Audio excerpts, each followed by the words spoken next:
At 35,000 feet, no one expected a 14-year-old girl with a battered anatomy textbook to be the reason a life was saved. When a pregnant woman collapsed mid-flight, it wasn't a doctor who stood up. It was Eliza, quiet, unnoticed, invisible, until that moment. She didn't act for attention. She acted because something deep in her said, "Do not look away."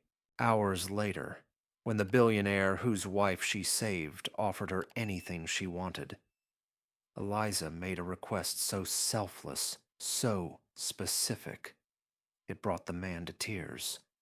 Not because of what she asked, but because of what she didn't. The soft rumble of the plane was steady, a mechanical heartbeat against the silence in seat 34A. Eliza Moore sat cross-legged, a library book propped on her thighs. Human Anatomy, Structures and Functions. The title nearly rubbed off the cover. Its pages smelled faintly of glue and dust. Her thumb traced the illustration of the femur, lips moving without sound as she memorized Latin names. Her backpack was tucked neatly under the seat in front of her, the zipper frayed, one strap held with a safety pin. She was flying alone, Boston to Atlanta. The end of a summer gifted to the lucky few. Gifted, that is, by grades and grit. She had earned her place in a science immersion program with handwritten essays and test scores no one at her underfunded school had touched before. But now, with the program over, she was going home. Alone. Again. Eliza didn't mind. She was used to spaces where no one noticed her. Sometimes invisibility felt safer than being seen and questioned. A tray clinked nearby as a flight attendant passed, smiling brightly at passengers who didn't look up from their phones. Up in first class, laughter drifted over the curtain. Ice clinking in glasses, a low thrum of expensive comfort. Eliza took a bite of her sandwich, peanut butter and slightly crushed, and returned to her reading. She liked bones. They didn't lie. They didn't change depending on who was looking at them. Then it started. Soft, almost like someone dropped a bag. A thud. Then a voice, strained and rising. "Ma'am. Ma'am. Are you okay?" The curtain rustled. A commotion. A glass shattered. Eliza looked up. A woman was slumped in her seat in first class, her hands clenched around her belly. Her face was pale, lips parted like she was trying to say something but couldn't. A man next to her, tall, salt and pepper hair, tailored shirt, was calling out, "We need a doctor. Is there a doctor?" No one answered. The flight attendants froze. One had her hand on the phone, calling someone, maybe the captain. The others hovered, unsure. One of them said, "Ma'am, just try to breathe, okay? Just stay with us." But her voice was shaking. Someone called out, "Anybody, please." And then quieter, sharper. "Jesus, is no one going to help?" Eliza was already unbuckling. She wasn't fast, but her hands didn't shake. She closed the book, set it gently on the seat, and walked up the aisle. Voices dipped as she passed. A man in business class glanced at her, raised a brow. Someone laughed under their breath. "Is she serious?" She stopped in front of the woman, looked up at the tall man. Her husband, maybe. "I'm not a doctor," she said, "but I know what to check for." He looked at her, stunned. His mouth opened, then closed. One of the flight attendants stepped back. You know first aid?" "I was in a medical prep program," Eliza said. "I've done simulations. If she's going into shock or early labor, she needs to be stabilized." Stillness followed. Then, without waiting, Eliza knelt beside the woman. Her palms moved gently, carefully, checked pulse, felt for heat, asked for a pillow, directed one of the flight attendants to loosen the woman's belt, another to tilt her to her side. "She's dehydrated," Eliza said, her voice low but sure. "And her blood pressure's crashing. Can you get water?" "Slowly, not too much." The woman whimpered. Eliza whispered something to her. No one heard what. But the woman nodded. Her breath started to slow. The panic in the cabin didn't disappear, but it paused, held by this girl with braids down her back and quiet eyes. Time passed, 20 minutes, maybe 30. Eliza stayed close, monitoring, instructing, her hands never trembling. Eventually, color returned to the woman's cheeks. The tension in the man's jaw began to loosen. When the plane touched down in Atlanta, paramedics were already waiting. They swept in fast, but not before the tall man turned to Eliza. He looked at her like he hadn't really seen her until now. "Wait," he said. "Wait. What's your name?" "Eliza." "Eliza what?" "Eliza Moore." He stared at her for a long moment, then nodded. "Thank you," he whispered. You might have saved them both." Later, in the terminal, after the crowd had thinned and the lights felt too bright, Eliza sat quietly, waiting for her aunt. Her book was back in her lap. She wasn't reading. He found her again, same tailored coat. This time, no panic, just something fragile behind his eyes. He sat beside her without asking. "My name's Jonathan Rivers," he said. "My wife's name is Claire, and you're not just a kid. What you did, it was... God, I can't even say." Eliza nodded once. He pulled a checkbook from his jacket. "Look, I don't care what anyone says. That kind of courage, it deserves something real. Say the number. I'll write it right now." She looked at the check, then at him. "I don't want money." He blinked. "What?" "I don't want money," she repeated. "But I do want something." He hesitated. "Anything." "There's a school," she said slowly, "in South Atlanta. No labs, no microscopes. My biology teacher uses paper diagrams because we don't have models. Build us a lab. Not for me. For the kids coming next." He stared at her. Something in his face changed, the armor slipping. "You're serious?" Eliza didn't smile. "We don't even have a skeleton. Not a single one." He pressed a hand to his mouth, looked down. When he looked back up, his eyes were wet. "You could have asked for a scholarship, a car, anything, and you—" "I'm not the only one who wants to learn," she said. "Just maybe the only one you saw today." He didn't answer. He just nodded, slowly, like something inside him had been rearranged. That night, the story began to spread. Headlines mentioned a mid-flight emergency, a tech CEO's pregnant wife. But Eliza's name was barely there, just a passing mention. The spotlight slid, as it often did, toward money and influence. She went home quietly. No interviews, no press. Her classmates clapped when she returned, but Eliza blushed and buried herself back in books. It wasn't for show. 4 weeks later, a truck rolled up outside her school. Workers in hard hats stepped out. Supplies were unloaded. Steel beams, glass panels. A sign was hammered into the lawn. Eliza Moore Science Center, built by the Jonathan Rivers Foundation. Because she asked. No one said a word for a moment. Then one teacher began to cry. Another hugged Eliza without asking. Kids swarmed the fence, shouting her name. He came too. Jonathan Rivers. He didn't wear a suit this time. He stood in the sun with his hands in his pockets, staring up at the building as if it were something sacred. When he spoke, his voice caught. She could have asked for the world, he said. Instead, she opened it for someone else. Journalists swarmed him.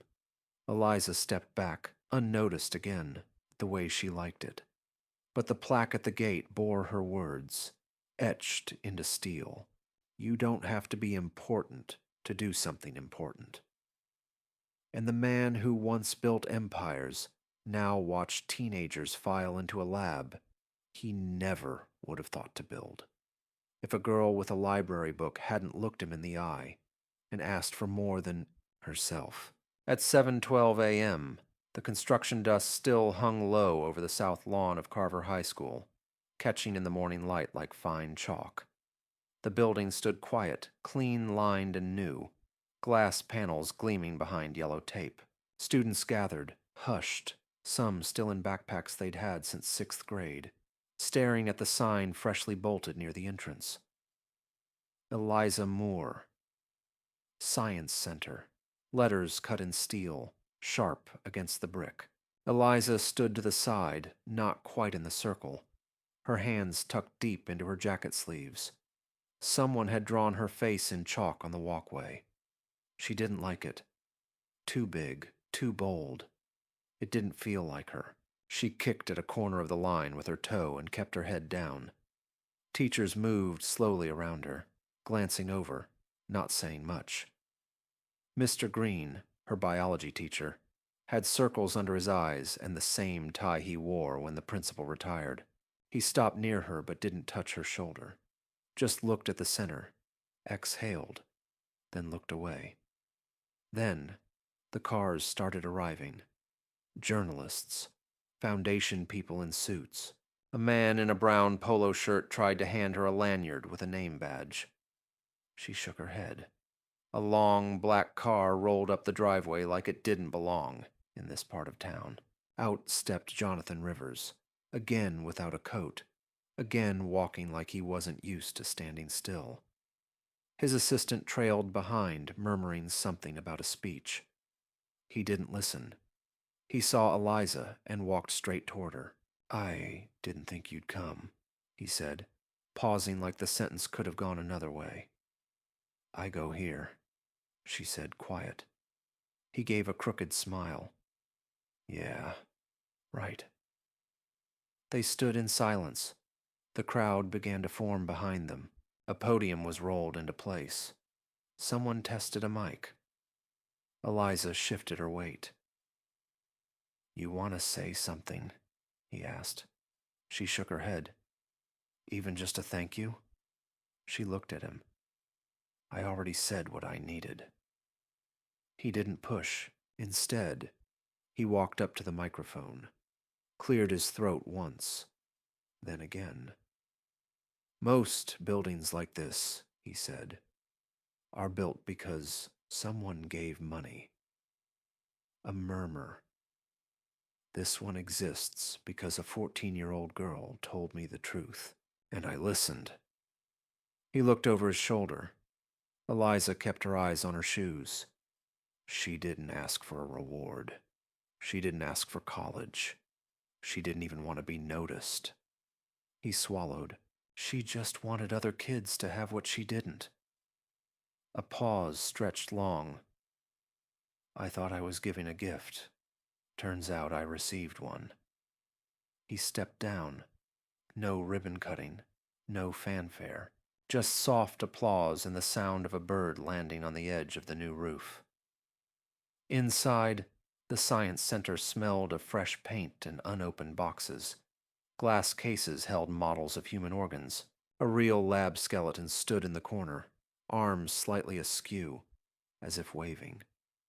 Students filed in, whispering. One ran his hand across a table like it might disappear. Another opened a cabinet, gasping at the neat rows of beakers and tools. Eliza walked behind them, fingers trailing along the wall. In the back room, under soft lighting, stood a single photo in a simple black frame. She didn't know it was there. It showed her on the plane, book in lap, eyes down, blurry, taken from behind. Beside it, etched in glass. One action can save a life. One voice can change a generation. Mr. Green found her staring at it. "You okay?" he asked. She nodded. "You look like you want to disappear." "I always do," she said.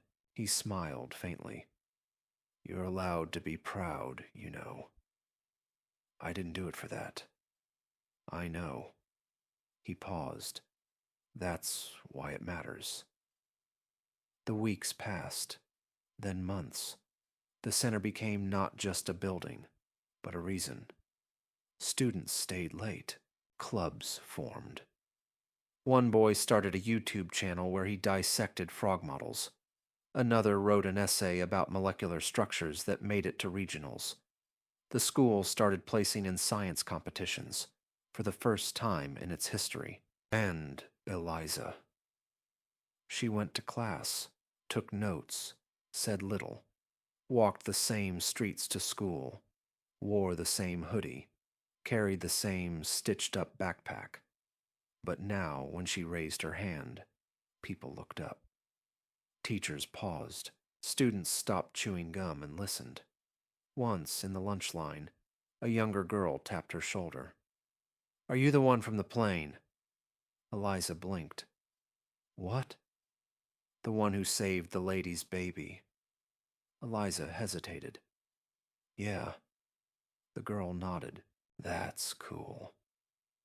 She didn't say anything else, just smiled, then walked off with a carton of milk. Eliza sat alone at her usual table, but for the first time, she didn't feel invisible, just quiet. And maybe that was different. A few weeks later, a letter came. Cream envelope. Heavy. She knew before she opened it. Harvard's logo on the front. The pre-college track in medicine. Full ride. Handwritten note at the bottom.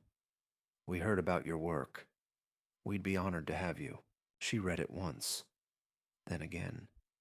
Then folded it and placed it in her drawer. She had finals first. Priorities. Jonathan called a week later. She didn't pick up the first time. He called again. "Eliza." His voice came through, a little out of breath. I wanted to run something by you."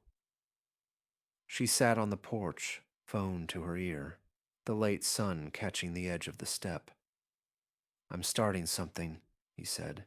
"A program. Labs in underfunded schools. Inspired by, well, you. But I don't want to just put my name on things. I want to do it right." She didn't answer. "I thought maybe you'd help me shape it," he added. "Tell me what matters. What's missing? Be honest." "Okay," she said. "You'll think about it."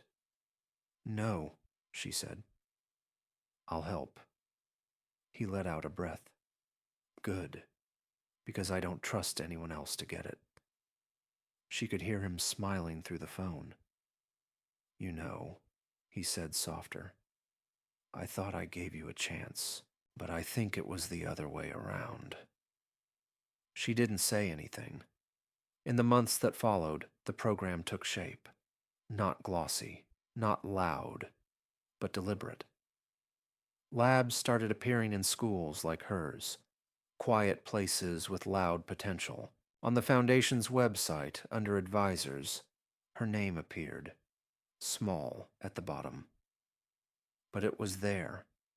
The story of the flight still came up sometimes, but people stopped asking what she said to the billionaire. They started asking what she was doing next. Eliza always gave the same answer. Studying. On a rainy Tuesday, she sat in the science center with a sixth grader who couldn't quite remember the chambers of the heart. "It's like a house," she said, drawing on a napkin. 4 rooms. Blood goes in one, gets cleaned, goes out the other. He looked up. You a doctor? She smiled. Not yet. But you're gonna be. I think so.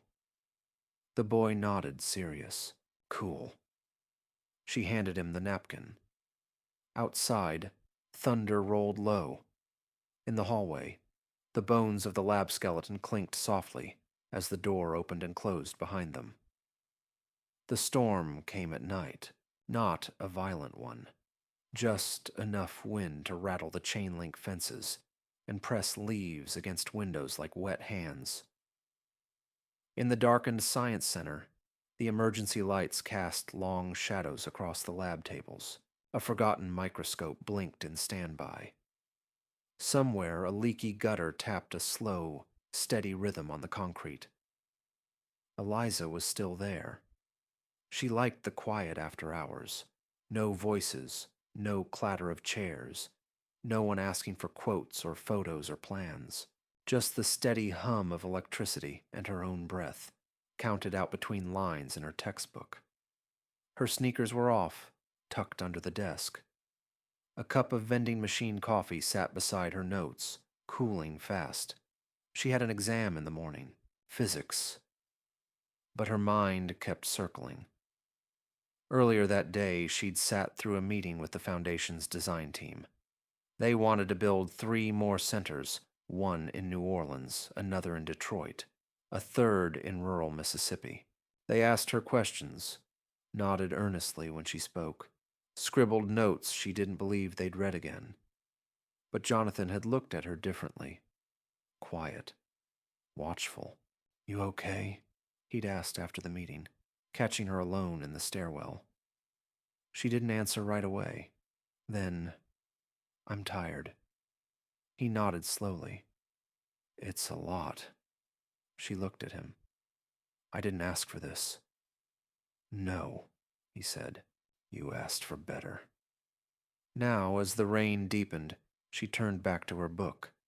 Then, voices, footsteps in the hall. The door opened. Mr. Green stuck his head in. Thought I'd find you here. She sat up straighter. Forgot the time. You always forget the time. He came in, set a paper bag on the counter. Sandwich, peanut butter. Don't argue. She smiled a little, took it. Thanks.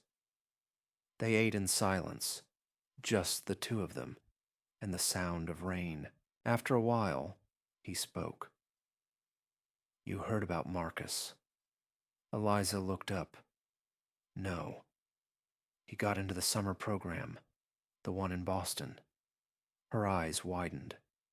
He applied. You helped him with the essay. Don't act surprised. A small laugh escaped her. He said he didn't have a shot. Funny thing, Green said. You make people believe in impossible things, and then act shocked when they work out. She looked down, tore a corner off the sandwich. Maybe he was always meant for it. Maybe. He leaned back, but someone gave him the map. She didn't answer, just nodded. A quiet swell of something, not pride, not quite, but close. Later that week, a boy named Terry Washington, 9th grade, stepped into the science center holding a project made of duct tape and cardboard. It's a heart, he said. Okay, Eliza said, looking over it. I mean, not a real heart, but it pumps. She watched as he pressed a rubber bulb, making the valves open and close, forcing red-dyed water through clear tubing. It's messy, he said, but it works. It's brilliant, she said. You should enter it. His eyes narrowed. Why? Because it shows how you think. He stared at her for a second. They let kids like me win. They do now. He didn't smile. Not yet. But she saw it. Something shifting in his shoulders. The way he stood taller as he walked out. 2 weeks later, Terry won second place at the state fair. He came back with a ribbon and eyes shining like glass. Eliza pinned it to the bulletin board herself. The science center kept growing, not in size, but in pull. Students came in early, stayed late. Teachers began weaving labs into everyday lessons. Local colleges took notice. Journalists stopped by, wrote cautious articles about grassroots impact and student-led revolutions. But the most surprising thing happened quietly. One afternoon, a woman walked in, pregnant, older, in a faded green dress. Her eyes scanned the walls until they found Eliza, who was demonstrating cell structures to a group of middle schoolers. The woman waited, patient, hands folded over her belly. When Eliza finally noticed her, she froze. Claire Rivers. She hadn't seen her since that flight. Claire smiled. "You don't remember my voice, do you?" "I do," Eliza said softly. They stepped into the office. Claire sat slowly, one hand resting where her son had once kicked, now a 5-month-old somewhere in a safe, warm house. "I wanted to see the place," she said. "The one you asked for." Eliza offered a nod. "I didn't get a chance to say thank you," Claire said. "Not properly." "You don't have to." "I do." Claire's voice was firm.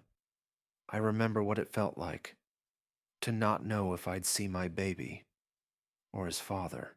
To see you, this kid, calm, serious, telling grown people what to do.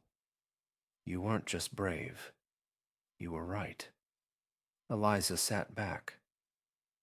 "You know what Jonathan said that night," Claire went on. "He said he met someone who reminded him what it means to be useful." Eliza looked away. "I'm just trying to help people think. That's how it starts." When Claire left, she paused at the photo on the wall. "I hope my son sees this place one day," she said, "so he knows who helped him get here before he was even born." Then she was gone. That night, Eliza walked home slower than usual. The summer heat hadn't lifted yet, and the pavement still radiated warmth. Kids played down the block, chalk drawings smeared under their feet. Someone played an old radio through an open window. Soul music, slow and soft. In her room, the envelope from Harvard still sat in her drawer. She took it out, read it again, then picked up her phone. "Mr. Rivers," she said when he answered. "Eliza, everything okay?" "I'll go," she said. A pause. Then, "You mean—" "To Harvard. I'll accept." She could almost hear him smile. "Good. But the program," she added, "the labs, they don't stop. You promise?" "I promise," he said, "but only if you promise something too." "What's that?" "Don't forget why you started." She didn't answer. She didn't need to. A year passed, then 2. The Science Center expanded again. More students, more projects. The Eliza effect, someone called it in a podcast. She hated that. But she didn't stop. One afternoon, she came back to Carver, just for a visit. She walked through the halls with her old backpack, now patched in 2 more places, though she didn't use it anymore. A younger student waved at her from across the room. Another whispered her name.